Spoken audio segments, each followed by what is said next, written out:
He? O buram tutuyor. Cemal. Tamam. Ver bana, ben buradan ver oraya görürsün. Abi verir mi şunu? Bu tarafa ver. Geldi.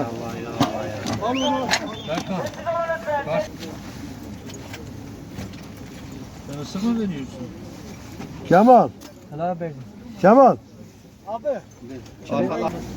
abi, yok, teşekkürler. Ha burada o çiviler var, yanda var, onları güzelce abi. Ya bir gün Bak kafayı değiştir, kovayı kovayı ver. değiştir. ya da ben kovayı ver bana. Daha gel yukarı, ben gelin buraya. Ver. Ali. Değiştireyim.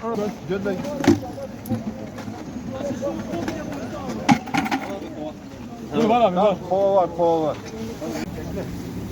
Nabız var. Nabız atıyor.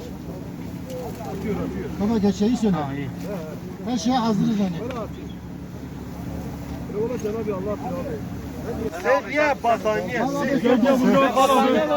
Orada battaniye var. Abi burayı bir açalım. Açalım abi. Koridor yapalım abi. Kanatla çekelim ya.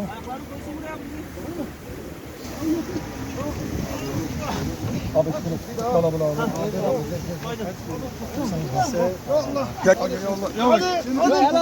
Abi.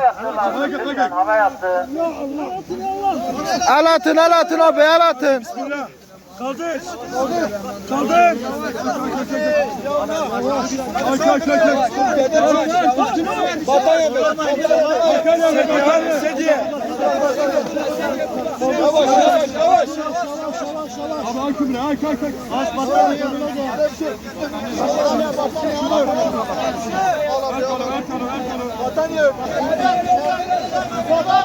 Yavaş abi yavaş.